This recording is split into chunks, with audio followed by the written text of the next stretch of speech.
Good evening. I am the creepy counselor. You are now in the Vale. Welcome.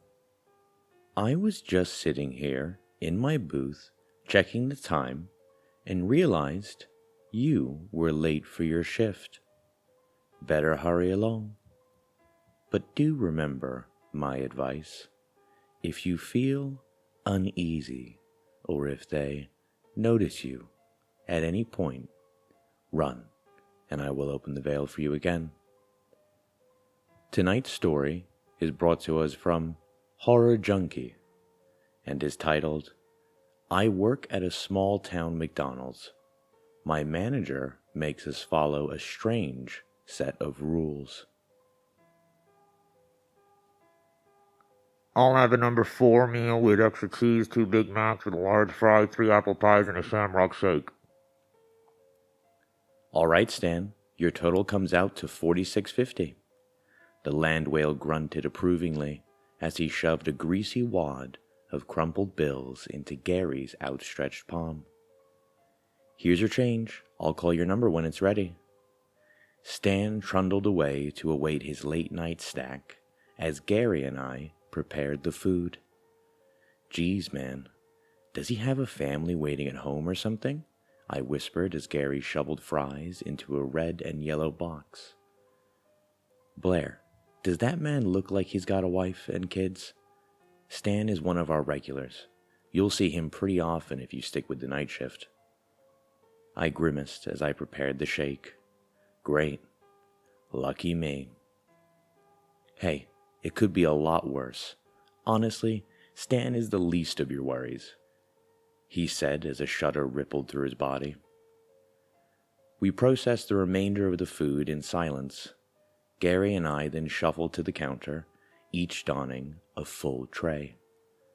Stan, orders up, Gary exclaimed as the boulder of a man darted at an alarming speed to retrieve his sodium-rich smorgasbord. He snatched the trays from us, hurriedly ambling back to his corner table. I watched in astonishment as the man inhaled his meal. Hey, could you help me sweep in the back?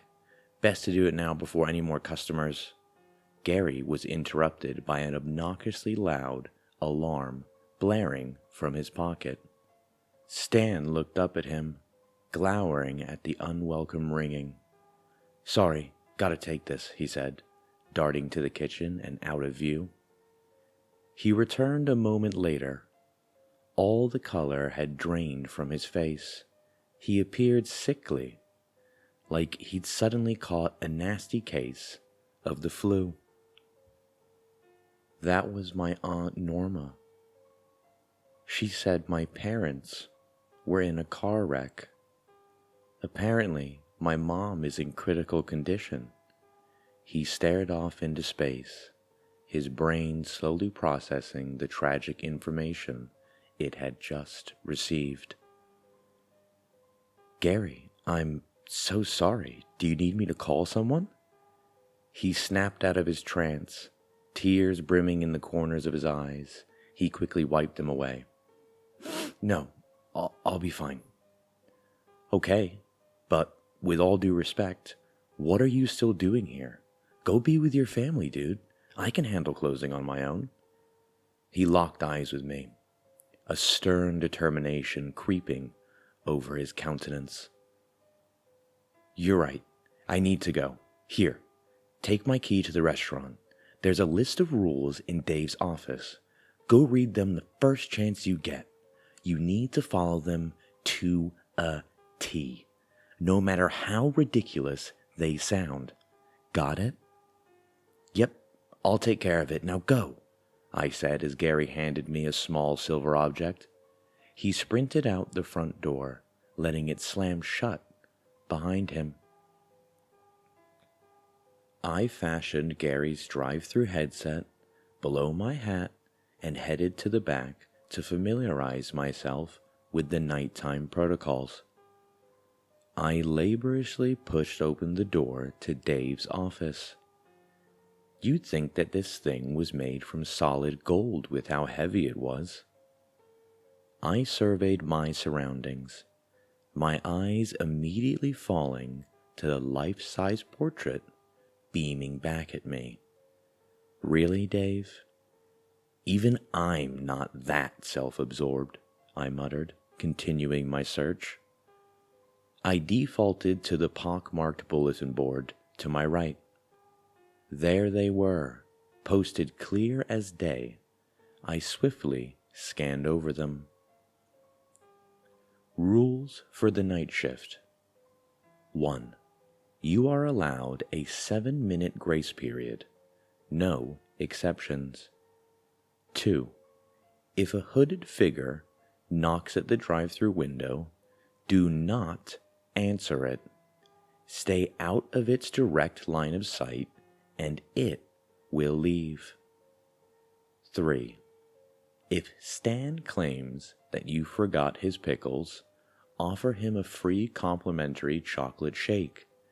If he refuses, lock yourself in the office and call Dave. 4. No outside food or drink. 5. If a blood-like substance begins seeping from under the grill, mop it up until it stops. No, it's not blood. 6. An old woman in a shawl will come in exactly 10 minutes past 1. Avoid looking at her for too long. She will not leave until you ask her where Tony is. 7. If a small child appears telling you he lost his mother, ignore him. He does not have good intentions. 8. You are required to comply with the employee dress code. Speak to management if you need clarification on what is acceptable.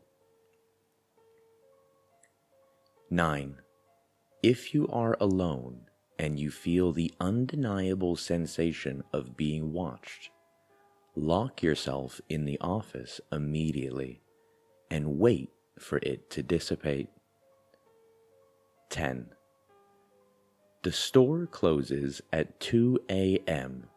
Before you clock out, place 2 packages of raw burgers on the stove. 11. Always leave the restaurant by 2:37 a.m. The Hamburglar doesn't like company. 12. Failure to adhere to these rules will result in immediate termination. Do not hesitate to call Dave if you have any questions or concerns. Dave's phone number was hastily scrawled at the bottom of the page. I stared at the list, unsure of what to make of it. Was this some sort of cruel prank on the newbie? Maybe Gary was in on it. I resolved to wait and find out for myself, and I made my way back to the counter. Upon seeing me approach, Stan rapidly stood from his seat and sidled up to me. Can I help you with something? Yeah, you forgot my pickles. I mentally rolled my eyes. Gary hadn't been gone for 10 minutes, and the fun was already ramping up. Look, I watched my coworker make those. I know he didn't, I began, before Rule 3 crept into my head. I mean, I'm sorry. I can offer you a free shake for the inconvenience. His 4 chins flapped as he fervently shook his head. No, I don't want any more food. There is another way you could make it up to me, though. A malicious grin inched across his face. A blanket of fear sent adrenaline bursting through my veins. I'm 16, sir. If you really think, that's not what I meant. You dumb broad. I want a refund. What? No, you already ate it all. Fine. If you won't give me my money back, I'll have to take it from you. The massive mound of flesh began waddling to meet me behind the counter. I fled to the back, praying he wouldn't catch me. I glanced behind me as I struggled to push open the absurdly heavy office door. Stan was barreling toward me, sending shelves of product crashing to the ground. My heart thumped against my ribcage so hard that it hurt. I had just managed to slip through the door and slam it shut when he reached it. He pounded his ape-like fists against the sturdy metal frame, shouting obscenities at me all the while. "I'll get you, you little whore. You can't stay in there forever." He was right. I instantly ripped the yellowing piece of paper from the board and punched in Dave's number. He picked up after an agonizingly long minute of waiting. "Hello. This had better be good. I value my beauty sleep." "Dave, it's Stan. The free shake didn't work. I'm trapped in the office." Dave sighed. "All right. Put it on speaker and hold your phone up to the door so he can hear me." I obliged, clenching my cracked iPhone 7 with a vice grip and sticking it close to the rattling door.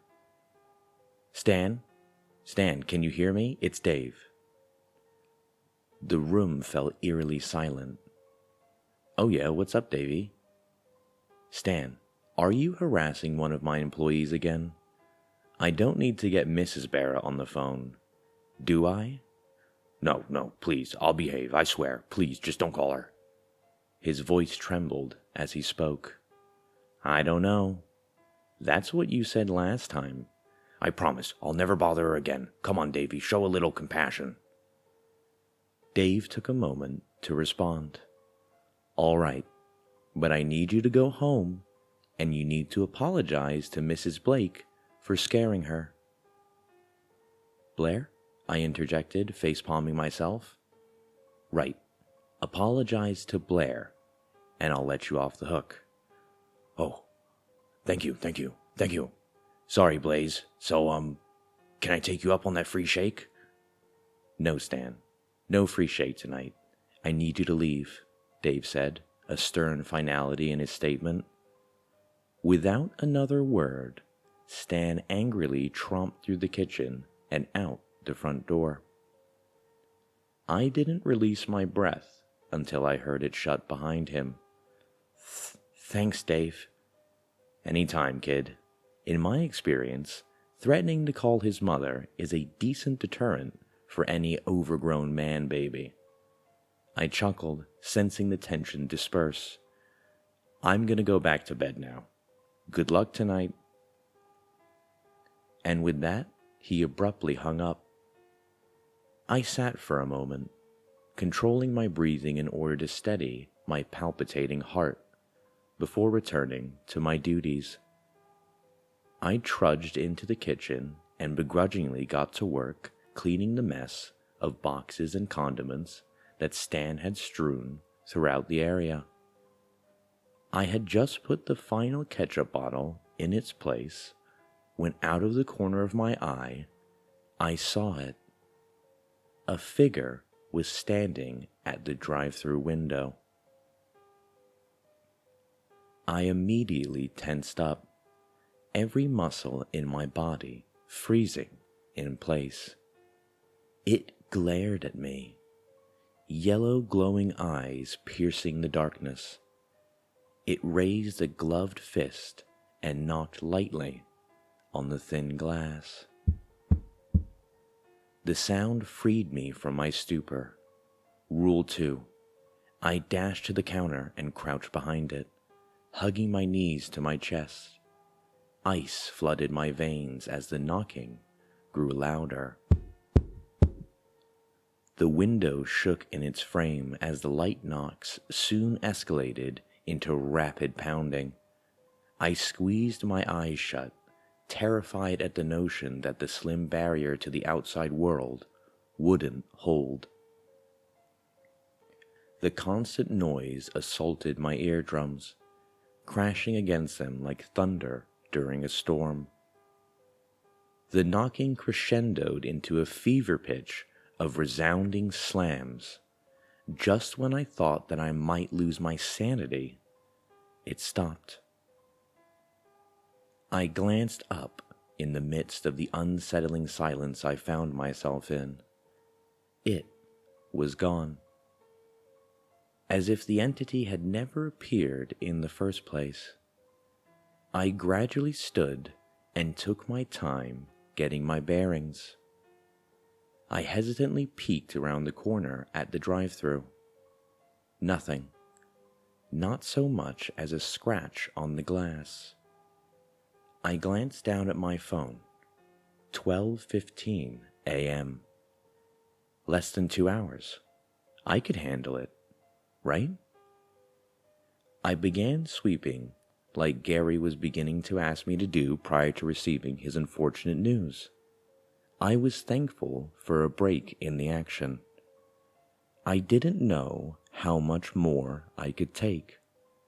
Apparently, I could take a lot more, as I came to find out.